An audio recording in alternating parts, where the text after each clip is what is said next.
Hola, soy la Basmati de nuevo con vosotros. Hoy os voy a hablar de un sitio que a lo mejor nos suena mucho, que es Lutetia. Se escribía Lutetia en latín, pero a lo mejor si le digo el apellido, pues os suena un poquito más, que era Lutetia Parisorum, decía César, ¿no? Lutetia, la de los parisinos.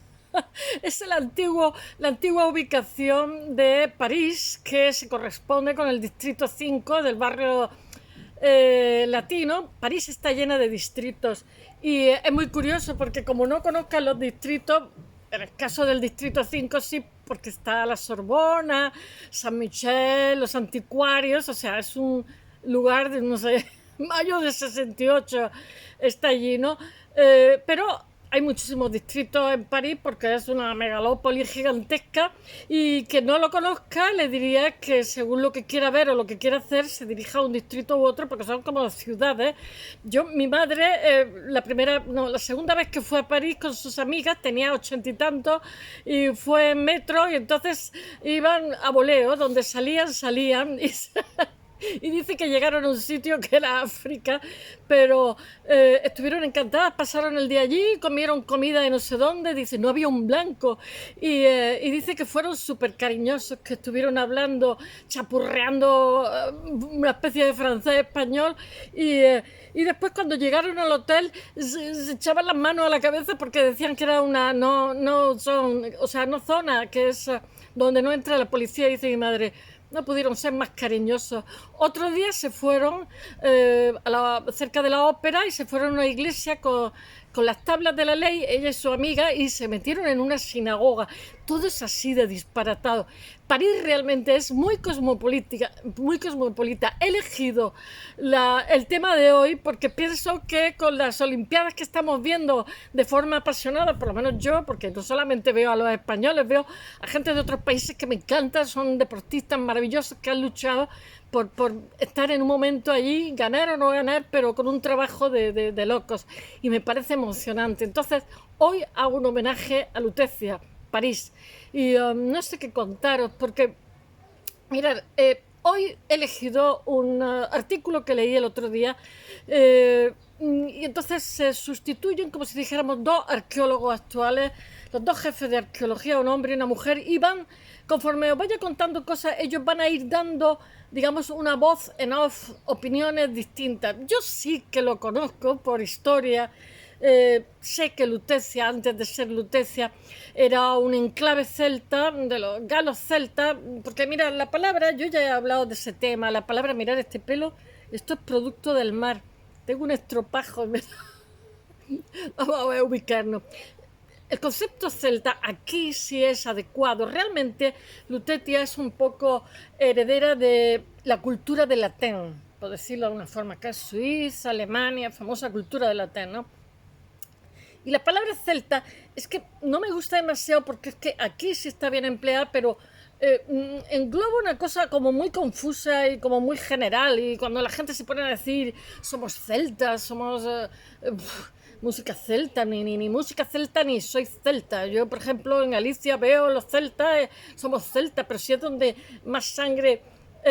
¿Cómo se dice? Africana de toda España hay, porque huyeron con la persecución del Santo Oficio. O sea, quiero decir que de los celtas aquí ha llovido muchísimo. Los celtas eran muy aguerridos, llevaban unos torques que son como, os he hablado algunas veces, que son para distinguirse los aristócratas o los buenos guerreros, llevaban torques macizos de oro en la garganta. Después los romanos van a utilizar esos torques más pequeñitos, bien cuando mataban un celta aristocrático, se ponían su torque, que era como de señor fuerte, ¿no? Que era como una pulsera de estas que no se cierran.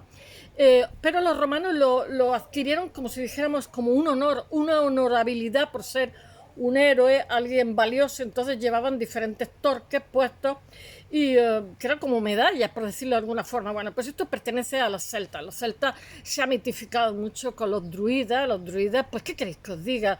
Los druidas hacían sacrificios humanos. A mí no me gusta demasiado el tema.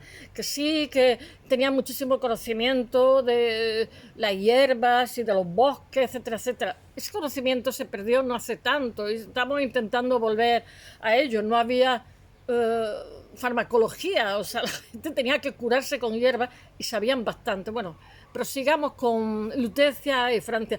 Lutecia realmente, si leéis un manual de París, sale que fue que proviene del siglo III antes de Cristo. No, no.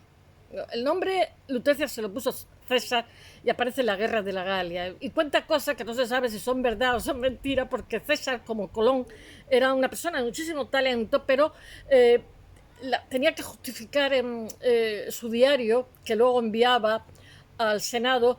Tenía, en el caso de Colón, lo mandaba a España, tenía que justificar cómo, en qué estaba el presupuesto.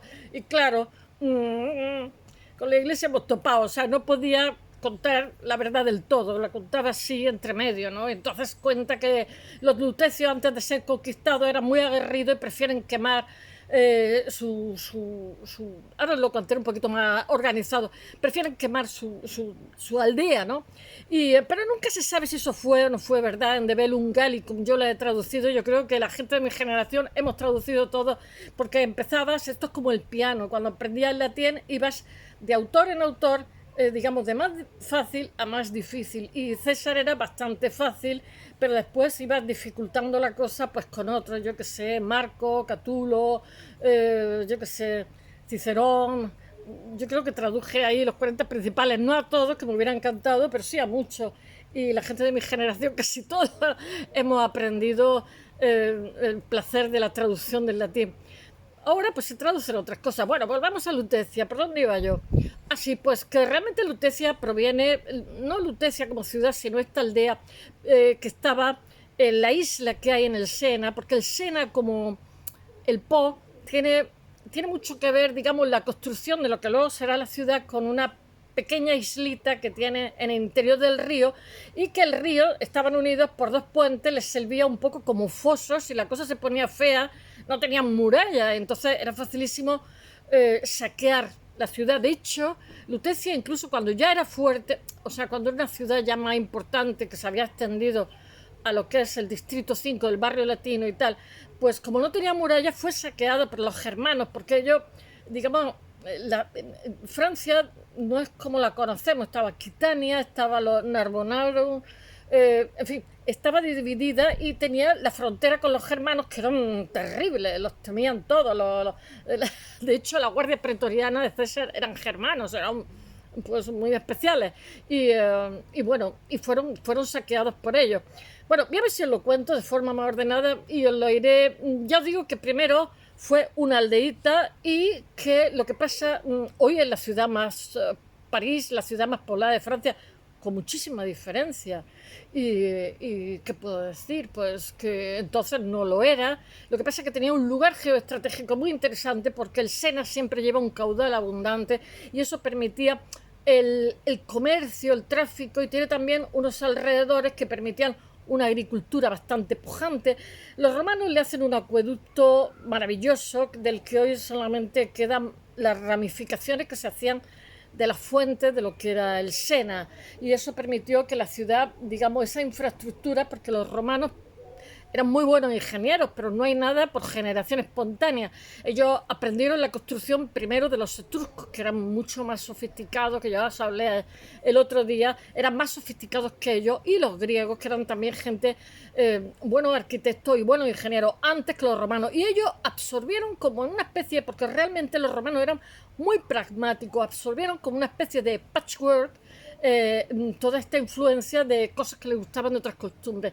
Hicieron muchísimos acueductos. Mirad, algún día tengo que ir a un acueducto que hay cerca de mi casa, que se mantiene estupendamente, y muchos acueductos que, como en el caso de Segovia, no llevaban ni argamasa, o sea, unos fantásticos canteros. Entonces, a Lutecia le permitieron, digamos, crecer.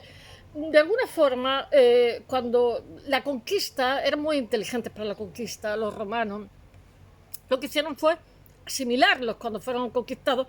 Digamos, se organizó una vida romana con una arena. Se descubrió, por cierto, en el siglo XIX, una arena que estaba siendo destrozada, y porque París tuvo varias remodelaciones. La primera, yo pienso, la más importante, quizás no sé si la más importante, Napoleón, había un París medieval que era muy aguerrido, que provocaba muchísimas epidemias, y entonces necesitaban calles anchas donde entrara el sol y donde pudieran entrar las tropas. Entonces Napoleón, nuestro Napoleón, no Napoleón III, que también, hizo que hubiera una remodelación urbanística en París, en nuestra Lutecia, y en el 19. Pero después, a finales del 19, cuando ya ha habido todo el tema de la comuna, las matanzas, todo tal, entonces es Haussmann, que es el alcalde de París, y siendo Napoleón III, o sea, arrasan el París medieval y generan el París que conocemos en la actualidad. Pero también os voy a decir una cosa.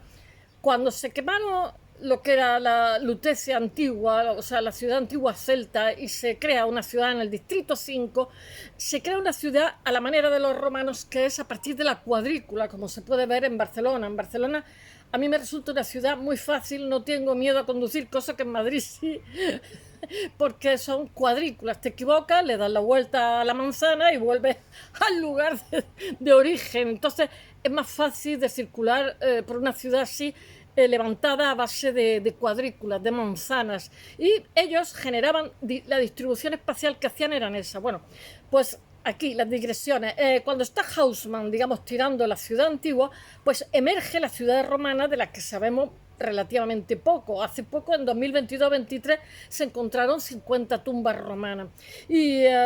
O sea, que hay unos vestigios tremendos. Y entonces muchas veces se obviaba, se le echaba la ciudad encima de todos estos restos. Pero hubo un momento en que apareció la Arena de París, que tenía una capacidad perfectamente conservada, que tenía una capacidad para 15.000 espectadores. Y entonces fue Víctor Hugo, cuando estaban desmontando, el que dijo: oiga, mantengamos por lo menos la Arena de París, o sea, que es preciosa y se mantiene, hay unos jardines alrededor, pero estaban también a punto de liquidarla, porque entre otras cosas todos los que vinieron detrás utilizaron estas grandes construcciones como cantera barata. Estas piedras, estos sillares servían de base para futuras construcciones. Bueno, y diciendo estas palabras, voy a ver si os cuento un poquito de Lutecia, porque os estoy contando lo que me acuerdo de Lutecia. Y bueno, que uno de los primeros registros de este nombre es la de Cayo Julio César, que todo el mundo dice Julio César, pero se llamaba Cayo, que en el año 53 está en plena, era un general alucinante, como luego sería Germano,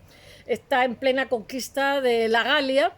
Y entonces sus comentarios sobre la guerra de Bellum Gallicum, que os he contado que la gente de mi generación empezábamos en latín por ahí, traduciendo eso, menciona a la pequeña fortificación gala que se halla en una de las islas del Sena, me parece que se le llaman en francés la isla de la ciudad, isla de la Cité, no sé cómo se le llaman, Cité no será, que soy italiano, bueno, puede ser en francés, y a la cual llamaban Lutetia, pero ellos eran los parisi. Bueno, pero va a ser Juliano el apóstata, que estaba en contra del cristianismo, el emperador Juliano el apóstata, ya más tardíamente, cuando estamos ya cerca del siglo IV después de Cristo, realmente el que le cambie el nombre a la ciudad y le llame París, porque allí es donde vivían los parisi, esta gente originaria, que bueno, dicen celta, pero los celtas son, yo creo que de la edad de hierro. Realmente ellos son de la edad de bronce, o sea, vienen de la cultura del Latén, como os he dicho. Bueno, Lutecia significa lugar cerca de un pantano, que dista mucho del glamour del París que conocemos, que se ha asociado con esta ciudad tan sofisticada, que es la más poblada de Francia desde hace mucho, donde de cada 4 ciudadanos, 1 es extranjero. Eso también pasa como la Commonwealth en Londres, que yo la primera vez que fui dije: ahí hay londinense aquí, son todos pakistaníes, y está lleno de gente de otros países. Bueno, los hallazgos e investigaciones revelan que la zona de París ha estado habitada realmente desde la Edad de Bronce, como os he dicho, y después, cuando llegan las legiones de César, porque esto ya es una potencia que se expande, Roma, e inician su conquista del territorio, porque eran muy hostigados, la península itálica era muy hostigada por los galos. Entonces lo que deciden es conquistarla, aparte de que es una potencia en expansión. Y entonces es César el que la va a conquistar, está Vercingetorix, etcétera, etcétera.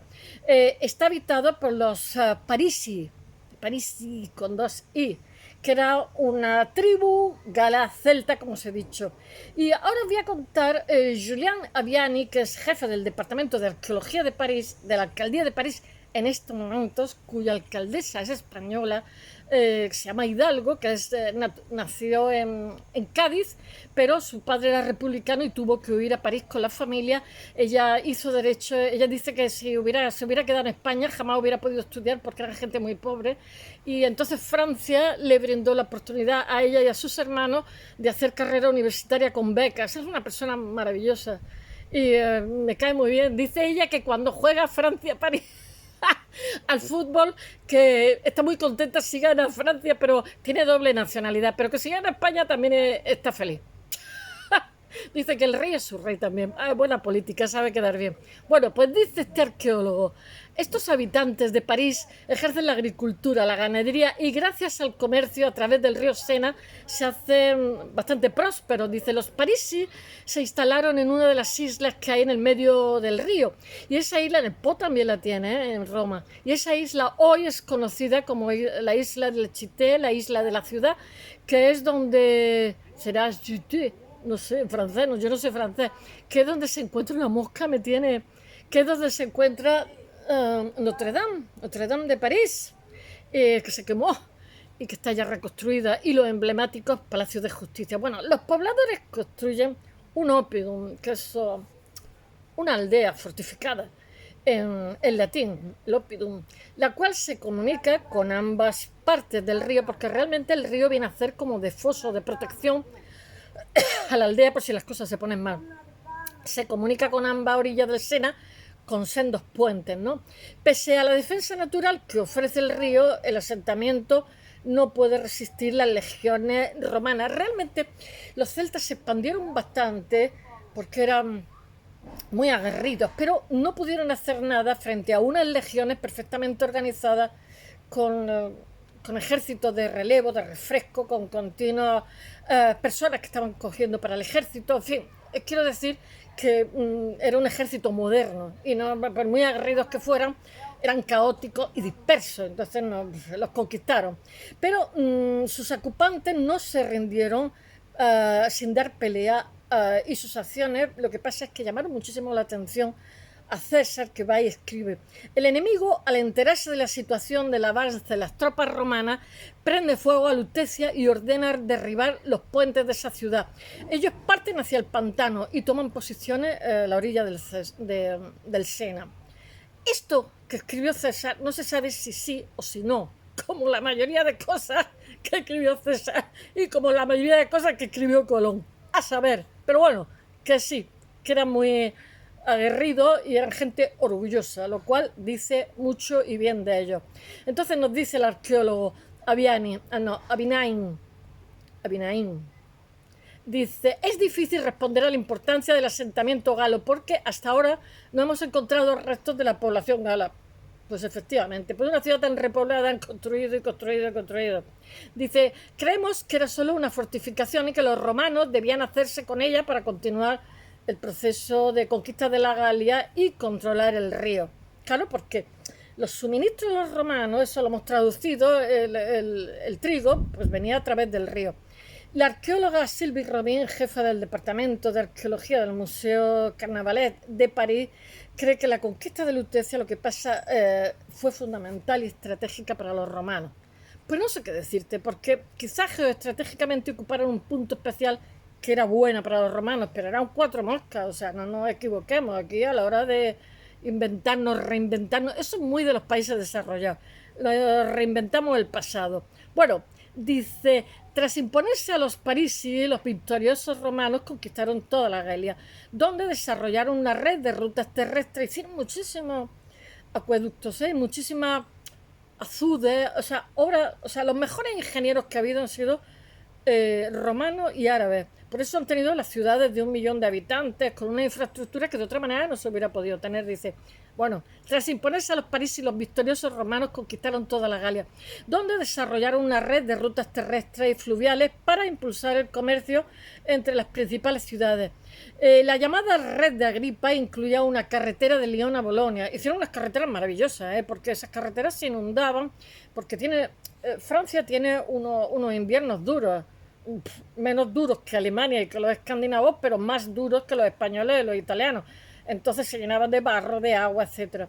Y sobre el mar. Y tenía la opción de cruzar el Sena por Lutecia, utilizando la isla de la ciudad como puerto. Bueno, la destrucción de las fortificaciones por parte del lugar no afectó demasiado a lo que eran los planes de los romanos sobre la Galia. Y decidieron levantar otra ciudad, una ciudad nueva, en la orilla izquierda, que es lo que hoy es el barrio latino, porque yo cuando en América dicen latino siempre pienso en el Lazio de Italia, que como que no me encaja, ¿no? Se llama el barrio latino por eso, porque era donde estaba la antigua Lutecia. Dice el arqueólogo, el jefe arqueólogo, dice Abinaín, el sitio fue elegido porque estaba alejado del área que pudiera ser susceptible a inundaciones. Además, los lutecios se asimilaron a los romanos porque eran el progreso. Dice, la ciudad construida por los romanos era una verdadera ciudad con calles paralelas, grandes edificios, monumentos, con baños públicos, un teatro, un anfiteatro. Como muchas otras poblaciones fundadas por los romanos, Lutecia tiene un plano de cuadrícula regular. El nuevo asentamiento tiene 2 vías principales que se cruzan en el centro de la ciudad. El Cardo Máximo, que es la carretera norte-sur, y el Decumanus Máximo, que es la carretera este-oeste. Eran muy pragmáticos, ya os digo que cualquier cosa que fuera interesante de otra cultura, la trincaba. Eso es muy de potencia, eso sigue haciendo hoy. Las construcciones eran parte, dice el arqueólogo, del esfuerzo del imperio por asimilar los pueblos conquistados y por conseguir que abrazaran la cultura romana. Y lo abrazaron, porque te costaba trabajo. Hubo romanos que emigraron allí porque es una ciudad que estaba yendo a más, ¿no? Te costaba trabajo saber quién eran, digamos, romanos y quién eran de Lutecia. Bueno, en 1711 descubrieron el Pilar de los Barqueros, que no sé cómo se dice en francés, que era un sótano de la catedral de Notre Dame. Es la prueba de que, porque hay poquitos vestigios, de que, hombre, se sabe dónde está porque cuando rehicieron la ciudad lo que hicieron los arqueólogos fue levantar un plano, ¿no? Pero no hay muchos vestigios. Van apareciendo cuando van a hacer una línea de metro, como pasó por ejemplo en Almería, cuando fueron a hacer el ferrocarril, aparecieron pues los millares, yo qué sé, el Argar, etcétera, etcétera, ¿no? Cuando hay movimientos de tierra, pues ocurre que sale, digamos, la ciudad romana.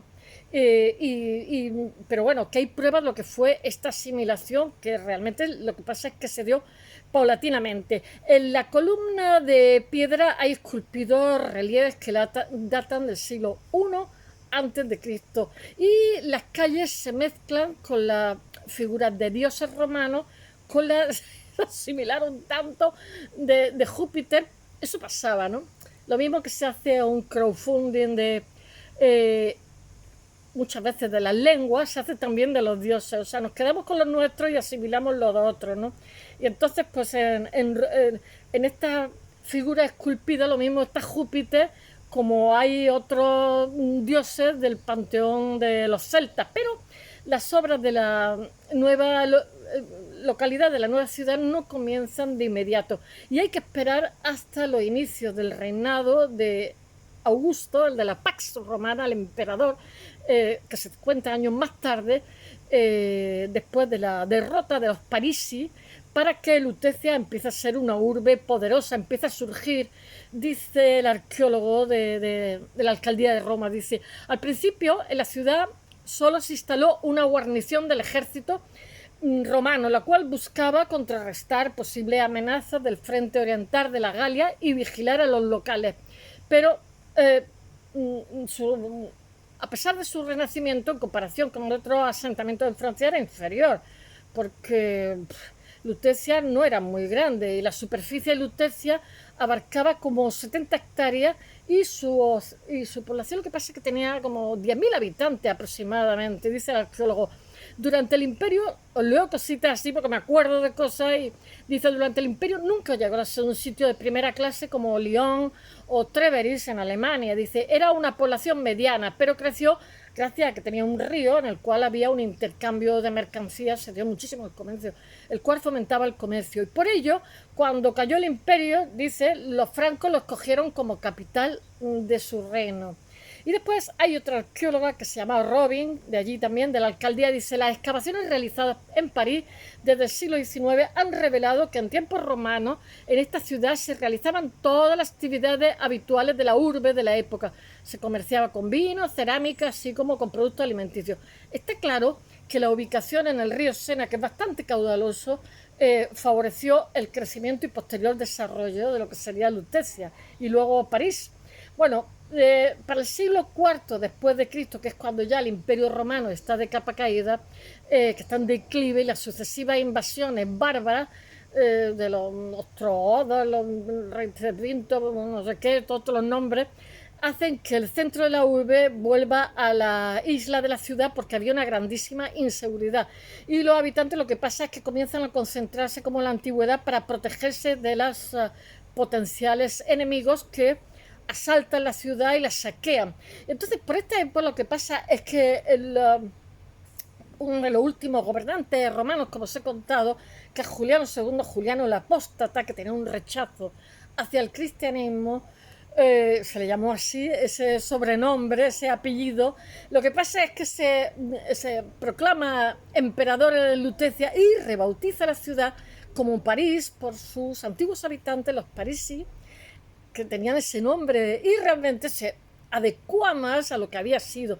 Y con el paso de los siglos lo que pasa es que esa población se expande totalmente fuera, en medio de Sena, en ambas orillas del río, y los vestigios de su pasado romano, lo que pasa es que son sepultados, digamos, por la expansión de las nuevas fortificaciones, la nueva ciudad, y lo que pasa es que cae totalmente en el olvido hasta que la ciudad se expande en el siglo XIX, o sea, hasta que tiran lo que es la ciudad medieval y empieza a emerger de ahí lo que ha sido la ciudad romana. En el siglo XIX, los deseos del emperador Napoleón III de cambiar el rostro a la capital francesa dan la oportunidad al arqueólogo Teodoro Baquer para hurgar en lo que son las entrañas de la ciudad cuando se está arrasando en esas construcciones que hace que París tenga epidemias con bastante frecuencia.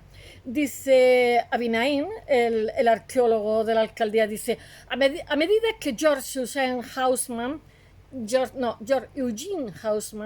que es el alcalde este famoso, ordena demoler, no sé si era alcalde o era ministro, yo creo que era ministro, no sé, o alcalde, fue famosísimo porque hizo París, un urbanismo que copiaron todo el universo copiaba a París.